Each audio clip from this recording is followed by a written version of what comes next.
Kori Rumore from the Chicago Tribune. What do you want for Christmas? Peace and quiet, a day to myself. Peace and quiet, day to yourself. Can I just shorthand that and say dump your family? Is that what you're looking to do? Maybe just for a couple of hours, you know? That seems right. That seems right. I don't think you can rap that, though, so... You could rap it. You could. There was a tribute to hip-hop last night. Go ahead. I'd love to hear you rap. So, over the weekend, Nobel Prizes were handed out right and left. I didn't win Sexiest Man Alive. I didn't win a Nobel Prize. What's wrong with you? It's been a rough year. Definitely a rough fall. There's always next year, Steve.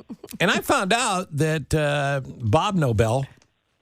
Nobel Prize. Whoever the original Nobel was, he invented dynamite. Yeah, which I did not know, right? No, I didn't know that. You know, I've always heard stories about people who benefit from things that, you know, kill people, have felt regret in their lifetime. And so to hear this guy decided in his will to put money toward awards that would, for people who benefit humanity, create things that benefit all of humanity, that's pretty awesome. I think so, too. That's pretty cool. Yeah. No, I think so, too. Well, you normally put together a quiz for us. You've done it again. And this helps all of us learn a little history as covered by the Chicago Tribune, which has covered every single story going back to the Big Bang. Well, the first person we could find with Chicago connections to win a Nobel Prize, it was 1907. And I think the first Nobel Prizes were awarded in 1901. So not too bad, right? His name was Albert Michelson. He was the physics department head at the University of Chicago. The University of Chicago has almost 100 Nobelists.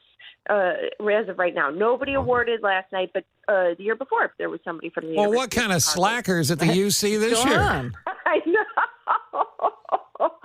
I know. Okay, so this guy, Albert Michelson, I'm not sure how you pronounce. He attended the U.S. Naval Academy, but his specialty was measuring the speed of something not at all related to water. What was it? Was it A, the speed of light?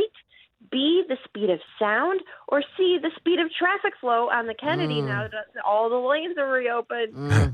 I'm going with C for sure. It's always been a concern. Nick hasn't mentioned it this morning, but some people have been caught on the Kennedy since construction started earlier this fall. Finally, they can go to the bathroom. I can imagine how fast they're going now. Albert Michelson sounds like a speed of light kind of guy to me. Jane, Nick? I think I'd go with that. I'm going Kennedy. You're going Kennedy. I'm sticking with my first answer. Right, fine. Wow. What was it? I love it, Jane. But Steve, you're right. The speed of light. The speed of light. And that's the deal where you turn the light off and you try to get into bed before the light goes off. Right. I mean, we don't know how he tested. It was 1907. His resources were limited. Yeah. In our stories, we say he created specific instruments that he was able to do this with, and he ended up dying in 1978 in Pasadena, California, but he was still testing the speed of light and trying to find a more accurate measurement for it. So it was... Wait, he lived in 1978? Yeah. Well, he must have been like 100 years old. Really? Oh, no, wait a minute. He waited he lived until he was 78. So he died. Yeah. Sorry. Well, don't tell me. This is why you've never won a Nobel Prize, Kori. I know. It's unbelievable. All right, question number 2. All right. So this one, I'm looking for a name. Okay. She was the co-founder of Chicago's Hull House. She was given the Nobel Peace Prize in 1931, but it was not for that work. It was her activities with the Women's International League for Peace and Freedom during World War I. What is her name? Is it A, Jane Addams, B, Ida B. Wells, or C, Frances Willard? I know this one. All right, what is it? It's A, Jane Addams. It's Jane Addams? Absolutely. Jane, yeah. Jane. Because the Jane Addams Hull House is right there on Halsted Street. And that's where they make the cookies, right? The Whole House cookies? No, that's Toll House.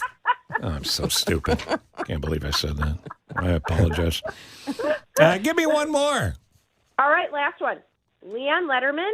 He won a share in the 1988 Nobel Prize in Physics. He made it his life's work to encourage students and their parents to become more comfortable with science. He played a key role in creating which Illinois learning institution? Is it A, the Illinois Math and Science Academy, B, the University of Chicago Lab Schools, or C, Shermer High School? What do you think? It's Math and Science Academy. Mm-hmm. What do you guys think? Yeah. I'll go with you. Math and Science. We're going A. Yeah, and it's kind of, yes, it's absolutely the Math and Science Academy, but I wanted to tell you about something sad happened with this. I mean, the good thing was when you're awarded a Nobel Prize, you're given a whole lot of money. So Leon Lederman, he and his wife decided to buy a log cabin in Idaho and use it as a vacation retreat. But the sad part is after they moved there full time, he started to have memory loss problems. And as a result, he actually had to sell his Nobel Prize at an auction in 2015 for $765,000 to help pay his medical bills. I mean, you hear about that all the time, like Olympians selling their medals. But I just thought that was so sad. Am I just a naive stooge? I would like to think that anytime somebody who has won an Olympic gold medal, an Academy Award, whatever, and they fall on hard times, Nobel Prize, they sell it to somebody who wants to give them the money to support their life. It's not some creep collecting it. I'm a stooge, aren't I?